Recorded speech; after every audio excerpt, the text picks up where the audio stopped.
tidak memperpanjang kata lagi, saya langsung mempersilakan narasumber yang kedua mengulas dari sudut pandang sains.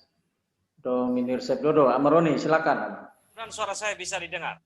Terima kasih, salam untuk Bapak Mama semua yang ada di ruang ini. Oke, saya akan membahas ini kalau bisa sesingkat mungkin dari sisi sains, ya. Dari sisi sains. Next slide saja. Ya, ini outline yang akan saya bahas, Bapak Ibu sekalian. Yang pertama, pengantar mengenai filsafat di balik sains. Dan yang kedua adalah paradigma di dalam pengembangan sains. Yang ketiga, bukti-bukti yang dianggap mendukung posisi homoseksual. Saya tidak pakai LGBTIQ karena di dalam itu ada begitu banyak kekhasan-kekhasan yang mungkin kita tidak bisa pukul rata semuanya. Kemudian yang keempat itu bukti atau scientific evidence yang dianggap tidak mendukung, ya, tidak mendukung posisi kaum homoseksual. Yang kelima, kriteria hubungan sebab akibat di dalam epidemiologi, ya, atau ilmu yang mempelajari tentang determinan penyakit.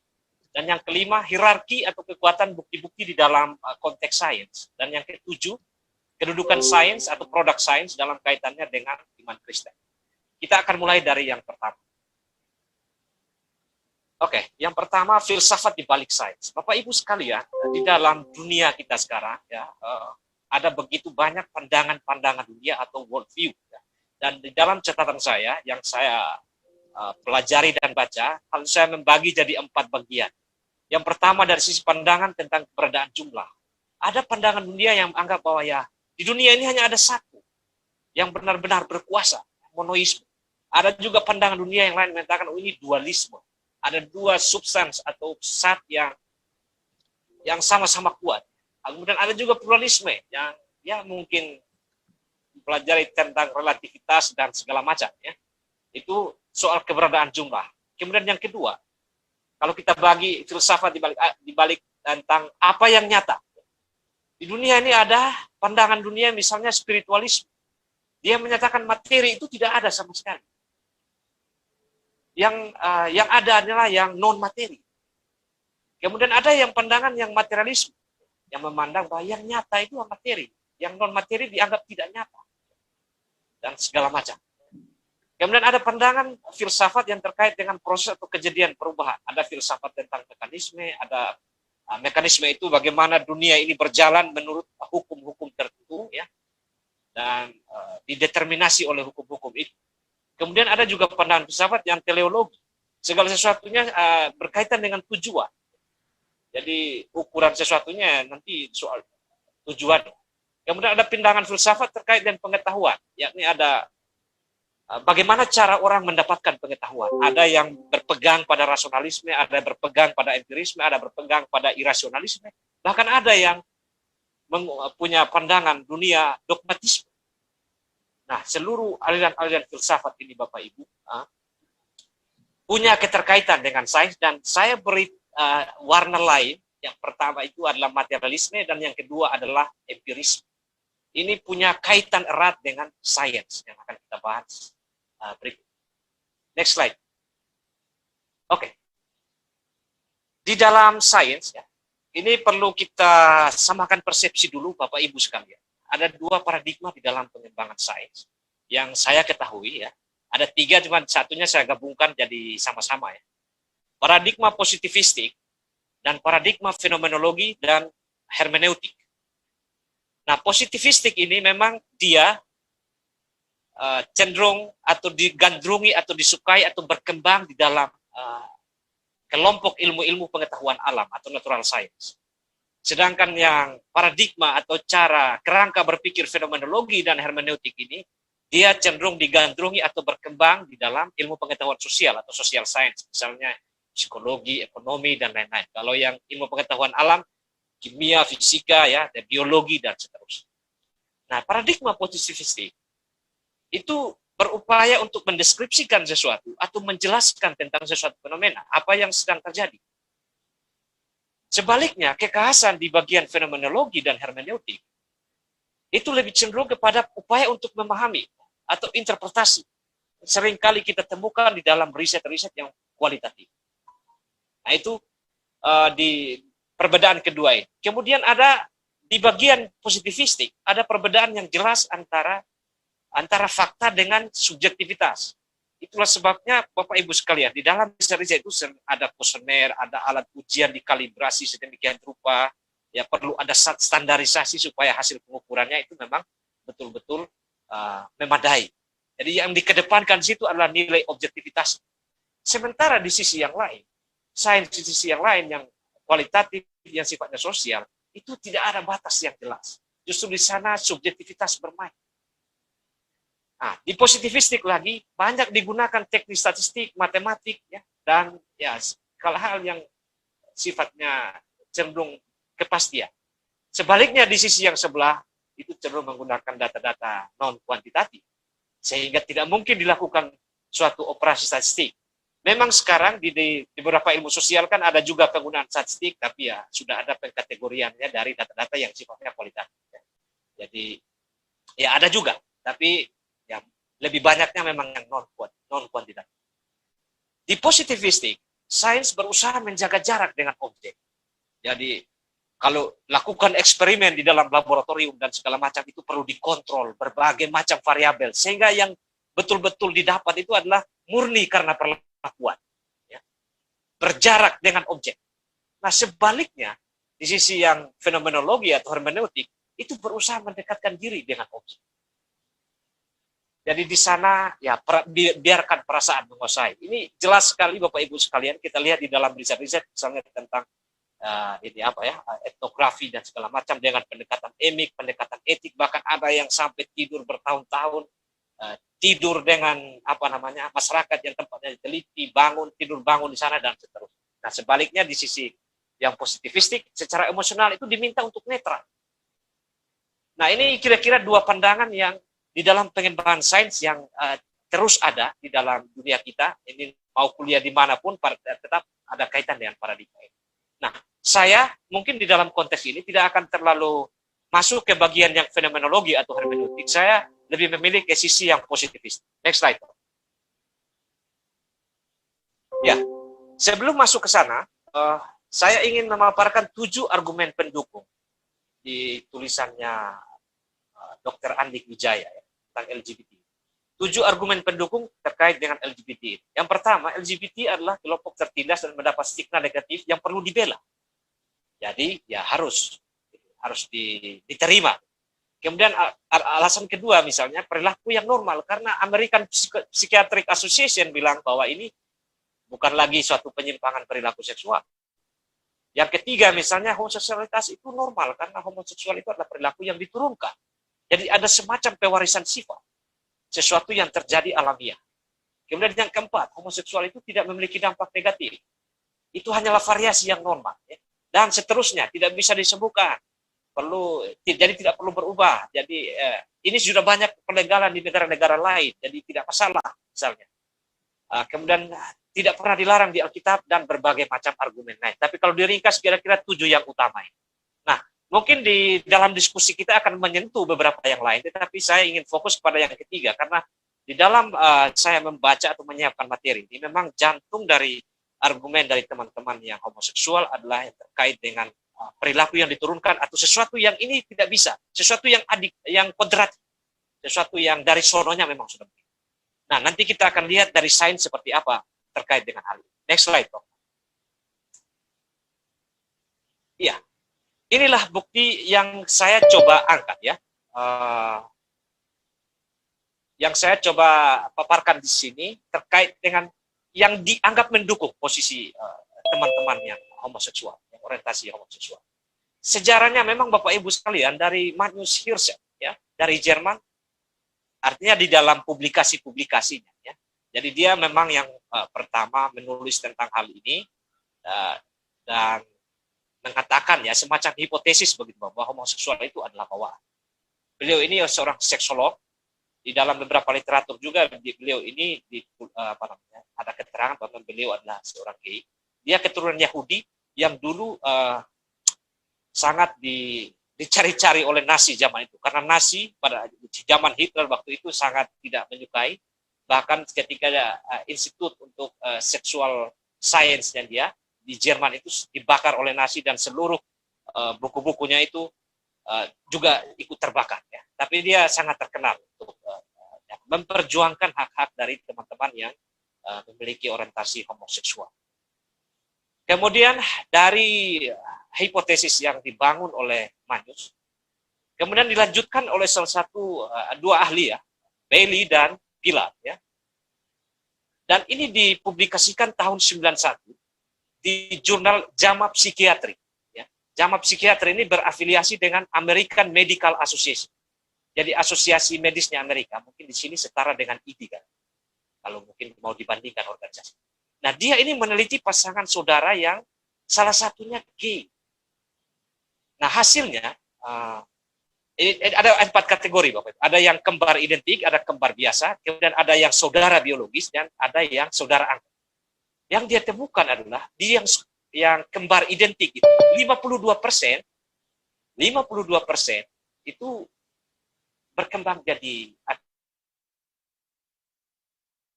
Pada kelompok yang kembar biasa sekitar 22% yang kembar biasa. Kemudian yang sesama saudara biologis itu sekitar 9,2%, jadi 13 dari 142. Yang saudara angkat itu sekitar 11%, 6 dari 57. Nah, dia Bailey dan Pilar kemudian menyimpulkan bahwa ada pengaruh genetik dalam homoseksualitas, orientasi homoseksualitas. Itu luar biasa, artinya dalam rangka membuktikan hipotesis yang saya bilang hipotesis dari Manius.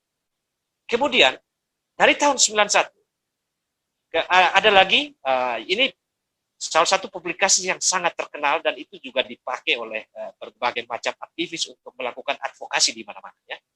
Dan Hammer dan kawan-kawan, kurang lebih ada 3 orang mereka, tapi Dan Hammer ini memang yang luar biasa. Dia mempublikasikannya tahun 93. Ini publikasinya di majalah Science Magazine. Dia meneliti sekitar 40 orang kakak beradik homoseksual. Dan dalam perhitungan statistiknya dia, sekitar 99%, setidaknya ada satu subtipe dari orientasi seksual laki-laki itu dipengaruhi secara genetik. Dan dia mengatakan bahwa ada link antara kromosom X yang diwariskan oleh seorang ibu kepada anak laki-lakinya yang gay, terutama pada yang XQ28. Ya. Tetapi kalau kita baca di dalam publikasi Dan Hammer ini, sebenarnya dia hanya menyimpulkan ada link antara kromosom X yang diwariskan oleh ibu kepada anak laki-laki. Saya ketika membaca ini pun tidak menemukan kata yang menuliskan bahwa gen-gen itu bukanlah gen adalah penentu, satu-satunya penentu dalam orientasi homoseksual. Tapi justru kecenderungan dari kesimpulan dia itu gen itu bukanlah satu-satunya. Tetapi memang di dalam kampanye yang ada sekarang ya, tentang penemuan gay gen itu berawal dari publikasi Dan Hammer. Oke, itu yang sangat terkenal. Yang berikutnya, Dan Hammer dengan salah satu stafnya, nama atau rekan penelitinya namanya Stella Hu, ya, Stella Hu juga melakukan analisis lanjut. Nah, hasil penelitian mereka ini memang agak ini apa ya? Satu sisi bisa menguntungkan bagi yang gay, tapi ada sisi yang tidak menguntungkan bagi yang lesbian. Dalam publikasi Stella Hu dan Dan Hammer ya tahun 95 itu dipublikasikan di jurnal Nature Genetics. Ada hubungan antara XQ28 dan homoseksualitas pria dalam hubungan kekerabatan tertentu ya yang mempengaruhi variasi individu dalam orientasi homoseksual. Tetapi itu hanya ditemukan pada pria, tidak ditemukan pada wanita ya. Jadi kalau ada lesbian yang mengklaim bahwa ini adalah karena dari sononya begitu, kalau merujuk kepada hasil yang didapat oleh Stella Hu yang dianggap mendukung posisi homoseksual, justru sebalik.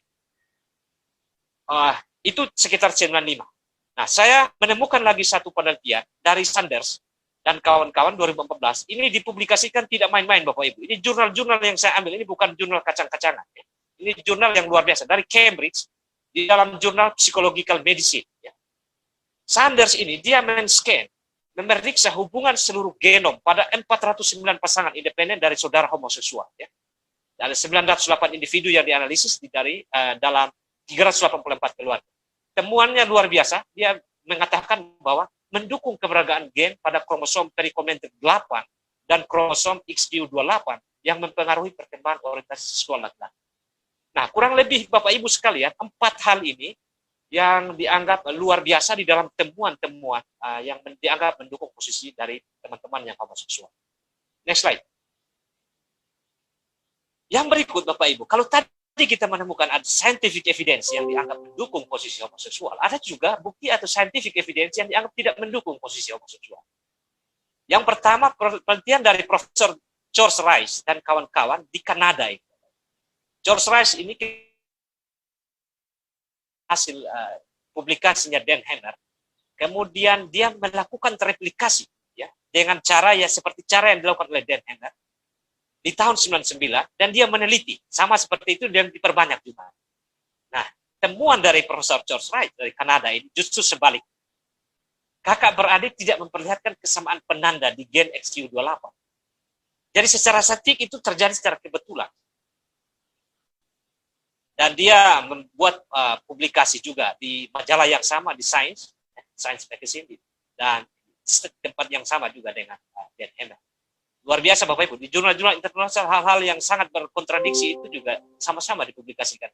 Ya, kadang-kadang di sini kita hal-hal yang berkontradiksi ada upaya untuk saling menjegal satu sama lain dan segala macam. Tapi di dalam dunia sains beginilah cerita. Yang kedua Bapak Ibu, dari Brian S. Mustansky dan kawan-kawan, ya, tahun 2005, ini dipublikasi di jurnal Human Genetics. Dia memindai genom yang lengkap tentang orientasi seksual pada pria. Sampelnya itu sekitar lebih banyak lagi, 456 individu dari 146 keluarga dengan 2 atau lebih saudara laki-lakinya gay. Dan dia dari risetnya tidak ditemukan keterkaitan dengan XQ28 dalam sampel lengkap. Kemudian Bapak Ibu, tidak cukup sampai di situ. Ada juga sebuah report. Report ini Bapak Ibu, report ini ditulis oleh Lawrence Meyer dan Paul McCook. Report ini itu mengumpulkan bukti-bukti biologi, ya. Kemudian dari disiplin ilmu biologi, dari disiplin ilmu psikologi, dan juga disiplin dari ilmu sosial sains. Dan itu Bapak Ibu bisa download di link yang saya sudah taruh itu. Dia judul publikasinya The New Atlantic. Dan dia di dalam report itu dari mengumpulkan seluruh riset-riset yang berkaitan dengan hal ini tentang seksual. Tidak ada bukti ilmiah yang dapat dipercaya bahwa orientasi seksual ditentukan oleh gen seseorang. Hanya disebutkan gen itu memang berperan mempengaruhi orientasi seksual.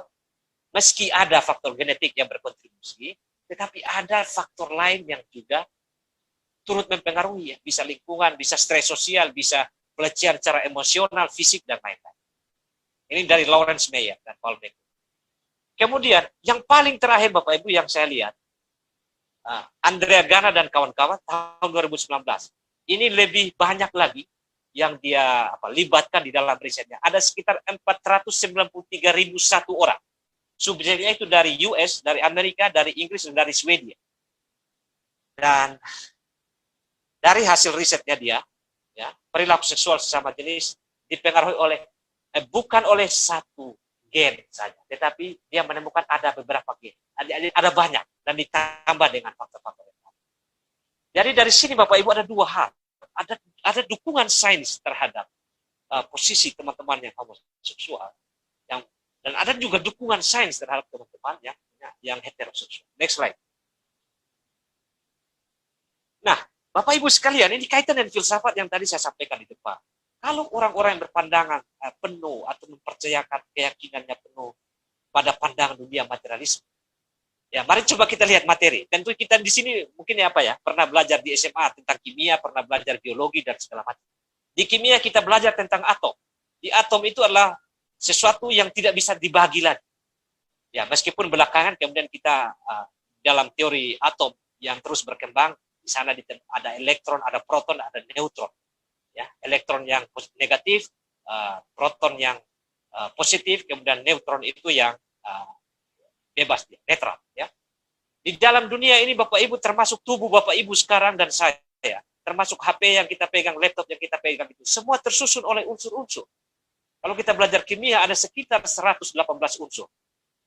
Mulai dari besi, segala macam, hidrogen, dan seterusnya. Ada sekitar 94 yang alami, ada sekitar 24 unsur yang sintetis.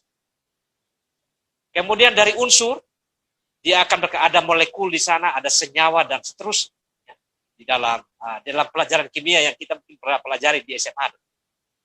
Dari unsur-unsur kemudian campuran ini Bapak Ibu, kalau kita tarik ke biologi, sel-sel kita ini, kalau di dalam biologi kan dari sel menjadi jaringan, jaringan menjadi organ, organ menjadi sistem organ, sistem organ jadi organisme, organisme individu itu berkumpul semuanya jadi sebuah populasi manusia yang hidup di dalam sebuah ekosistem atau dunia kehidupan.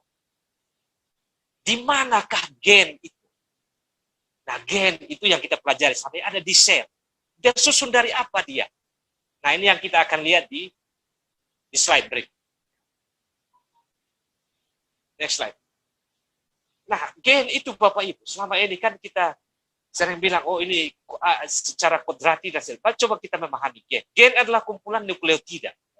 Nukleotida yang membentuk suatu fungsi tertentu yang nanti akan diekspresikan. Kalau kita belajar hukum Mendel kan ada pewarisan sifat dan lain-lain. Tetapi yang kita pelajari di sana umumnya adalah pewarisan sifat terhadap sesuatu yang ekspresinya itu fisik. Jadi kalau bapaknya rambut keriting, anaknya juga kemungkinan besar rambut keriting. Karena ada gen yang dominan, ada gen yang resesif. Ada yang mungkin ini moderat. Misalnya. Tapi ini adalah kumpulan nukleotida. Bapak. Ini ada di dalam inti sel, Bapak. Inti sel tubuh kita ini. Dan ekspresi dari gen ini bisa dalam bentuk RNA, ada dalam bentuk DNA, atau materi genetik yang lain. Kalau di virus kan, termasuk virus corona ini kan ada RNA. Tapi kan yang kita lihat di manusia kan ada DNA. Nah, DNA ini disebut sebagai materi genetik, dan kumpulannya itu jadi gen. Nah, nukleotida ini, Bapak, itu adalah salah satu gugusan. Ya. Kalau dilihat, hanya adalah gugus fosfat plus gula pentosa plus satu basa nitrogen. Basa nitrogennya itu basa purin dan pirimidin, kalau dalam istilah di biologi. Ya. Dia biasa ada di purinnya itu adenin, guanin, timin, dan sitosin. Ya. Kalau di RNA itu adenin, guanin, timin, dan urasin. Nah, di basa nitrogen yang saling berkaitan inilah Bapak Ibu, membentuk ini dua rantai double helix DNA ini, berkumpul sedemikian rupa jadi kromosom. Jadi di dalam kromosom itu ada kumpulan dari gen-gen yang dipersatukan dalam satu. Dan semua ini ada di dalam inti sel. Pentosa, fosfat, dan basa nitrogen ini bisa kemudian menghasilkan suatu perilaku tertentu. Ataukah dia diekspresikan di dalam suatu yang fisik, misalnya soal bentuk muka, warna mata, dan sebagainya. Nah, ini perlu kita diskusikan lebih lanjut. Saya tidak mau menjawab saat ini, tapi tolong dipikirkan oleh Bapak Ibu sekalian. Ya. Apakah bisa sesuatu hal yang materi menghasilkan sesuatu yang non-materi dalam bentuk abstraksi, ide, ketertarikan, dan segala macam. Itu nanti kita diskusikan lebih lanjut. Next slide. Nah, kita sudah tahu ada bukti yang mendukung, ada bukti yang tidak mendukung. Tapi kita sebagai seorang sains, maksudnya ilmuwan, harus kalau di dunia yang kaitan dengan kesehatan, kedokteran, kita perlu memeriksa kekuatan atau bukti-bukti yang bisa diproduksi oleh sains. Ada hierarki alat bukti di sana, Bapak Ibu sekalian. Nah, umumnya memang di setiap negara ini bisa beda-beda. Inggris menyusun sistemnya lain untuk kekuatan bukti-bukti, Amerika mungkin susunnya lain, WHO bikinnya lain. Ya. Tapi minimal dari praktek-praktek metodologi selama ini, rancangan-rancangan penelitian yang bisa memberikan suatu keyakinan yang kuat, kan bukan kepastian, keyakinan yang kuat adalah yang paling atas itu Bapak Ibu. Greenhalgh 2018 review sistematis dengan meta-analisis. Jadi ini kumpulan dari berbagai riset-riset yang hasil percobaan. Ya. Kalau begitu saya mulai dari bawah, dari case report. Case report itu hanya laporan kasus. Kita ketemu kasus begini, oh ternyata ditemukan banyak begini-begini, disimpulkan bahwa ini penyakit itu karena ini. Itu baru case report. Kemudian ada lagi, naik ke level berikutnya, cross-sectional. Faktor efeknya kita teliti, dan juga independennya kita teliti di saat yang bersamaan. Jadi disebut studi potong lintang kalau dalam dunia kesehatan. Ini juga masih lemah untuk menyimpulkan bahwa ada sebab akibat antara satu material kepada satu efek tertentu. Itu masih lemah. Naik lagi ke case control atau studi kasus kontrol. Jadi ini kasus kontrol ini dicarikan. Mana yang sudah terjadi, sudah menderita atau dianggap penyimpangan, mana yang kontrolnya itu yang bukan penyimpangan. Dicari tahu ke belakang. Apakah ada variabel-variabel tertentu yang memang mendeterminasi kejadian. Dan ini semacam penelusuran ke belakang. Case control. Tapi hasil seperti ini pun masih pada taraf observasi. Belum bisa memberikan suatu keyakinan yang lebih. Kemudian naik lagi ke step berikutnya, cohort study.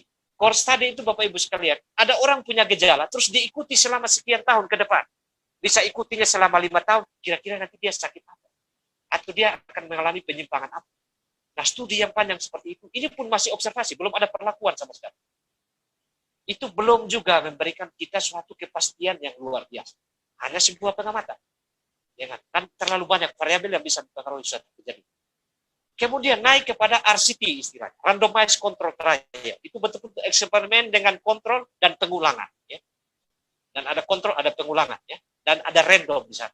Tapi RCT pun kadang-kadang ada yang memberikan hasil yang signifikan secara klinis, ada juga yang tidak memberikan signifikan secara klinis. Ya. Kemudian paling atas. Nah, Bapak Ibu sekalian, ini contoh hierarki alat bukti.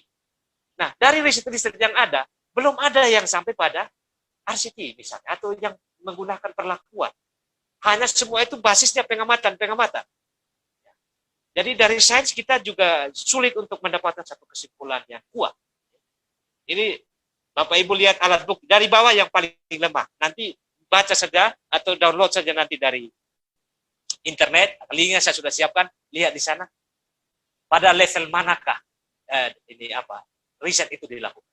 Kalau masih di level bawah, ya pasti masih lemah untuk kita menyimpulkan sebab akibat. Next slide. Nah, Bapak Ibu, hubungan antara satu kejadian, antara sebab dengan akibat, di dalam dunia kesehatan bukan sesuatu yang mudah untuk kita menyimpulkan. Ada sekitar, dari menurut Bradford Hill, itu, Bradford Hill, itu ada sekitar 9 kriteria, Bapak Ibu. Ada yang lihatnya pertama dari kuat hubungan statistik. Kemudian dilihat apakah konsisten dari waktu ke waktu, bahwa temuan penelitian itu memberikan hasil yang sama atau tidak. Kemudian ada spesifisitas atau tidak. Apakah sebab ini langsung muncul akibat itu, atau karena sebab ini bisa muncul akibat lain. Kemudian dari sisi waktu, penyebab itu harus mendahului akibat. Tidak bisa akibat muncul lebih dahulu kalau sebabnya tidak ada. Kemudian harus bisa dijelaskan secara biologi. Ada hubungan antara dosis dan respon.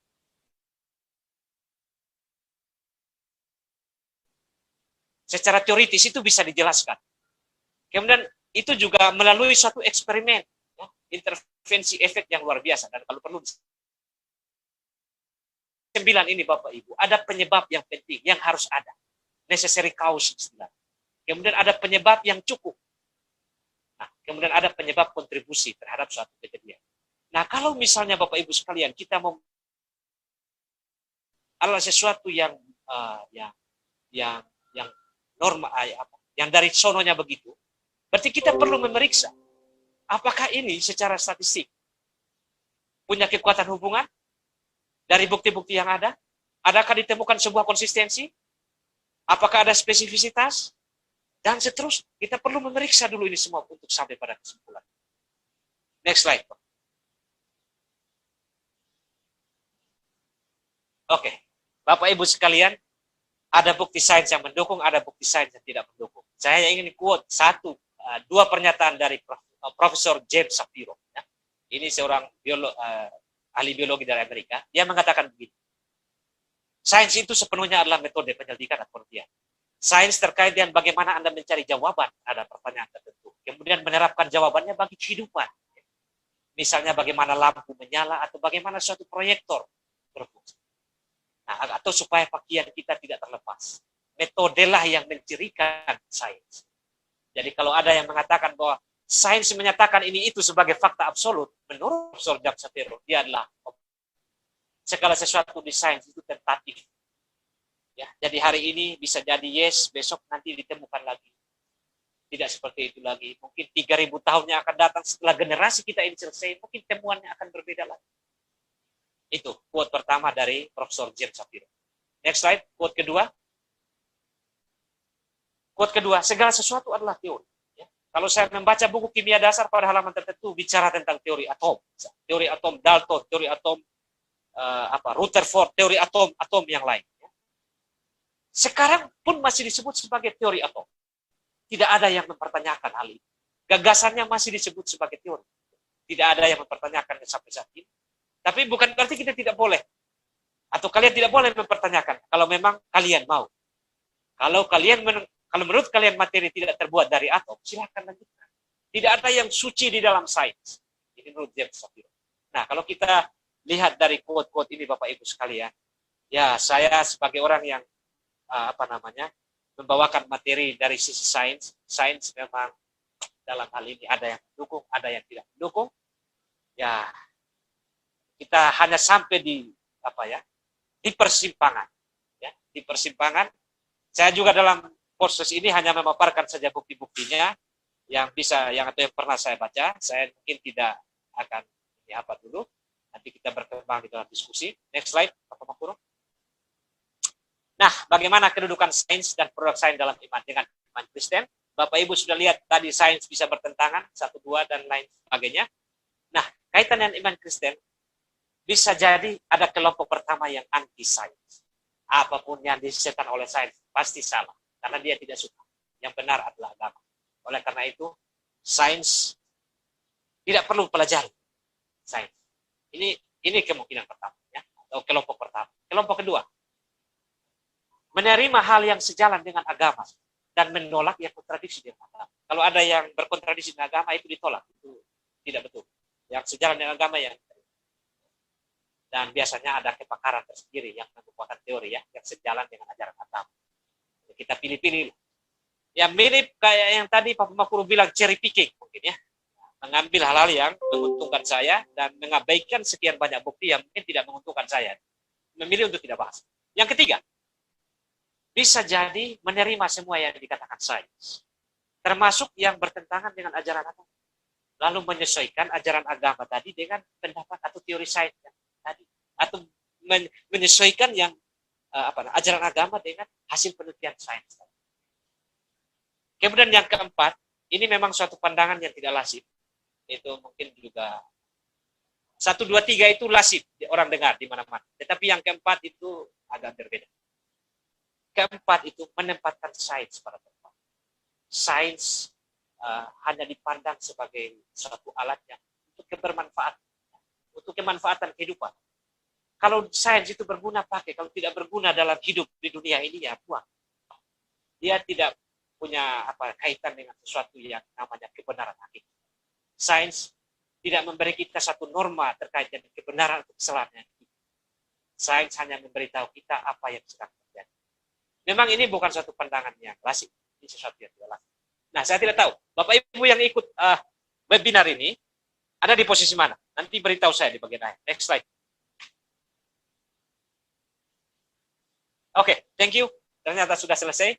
Ya, saya ucapkan terima kasih. Baik, terima kasih Amaroni atau Dominus Dodo.